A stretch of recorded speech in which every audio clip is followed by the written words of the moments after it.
বায়তুল মোকাররমের সংঘর্ষ ভাঙচুর, আইনানুগ ব্যবস্থা নেওয়া হবে বললেন ধর্ম বিষয়ক মন্ত্রণালয়।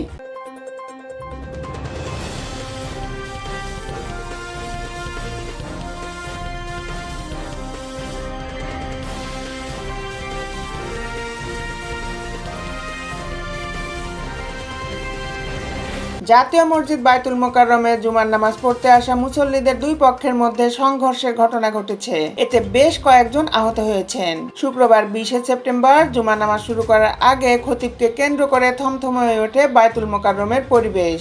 নামাজ পড়তে আসা মুসল্লিরা জানান, বায়তুল মোকাররমের বর্তমান খতিব হাফেজ মাওলানা ডক্টর মুফতি ওয়ালির রহমান খান বয়ান করছিলেন। এমন সময় ছাত্র জনতার অভ্যুত্থানের পর থেকে মসজিদে অনুপস্থিত খতিব মাওলানা মুফতি রুহুল আমিন তার অনুসারীদের নিয়ে হাজির হন। মসজিদে ঢুকে বর্তমান খতিবের মাইক্রোফোনে হাত দেন তিনি।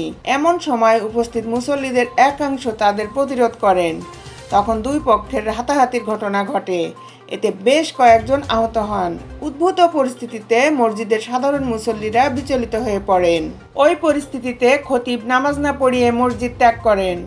খবর পেয়ে সেনাবাহিনী, পুলিশ ও র্যাবের সদস্যরা ঘটনাস্থলে পৌঁছান। পরে পরিবেশ শান্ত হলে আবারও সাধারণ মুসল্লিরা মসজিদে প্রবেশ করেন। ধর্ম বিষয়ক মন্ত্রণালয়ের একটি বিজ্ঞপ্তিতে জানানো হয়, বায়তুল মোকাররমের জাতীয় মসজিদে জুমার নামাজের ইমামতি করাকে কেন্দ্র করে মসজিদের অভ্যন্তরে সংঘর্ষ ও ভাঙচুরের ঘটনা ঘটেছে। জাতীয় মসজিদে এ ধরনের হামলা ও ক্ষতি সাধনের ঘটনা অত্যন্ত অনাকাঙ্ক্ষিত, নিন্দনীয় ও জঘন্য অপরাধ। ঘটনার সুষ্ঠু তদন্ত সাপেক্ষে অপরাধীদের বিরুদ্ধে কঠোর আইনানুগ ব্যবস্থা নিতে সরকার বদ্ধপরিকর। দেশের আপডেট নিউজ পেতে আমাদের সাথেই থাকুন।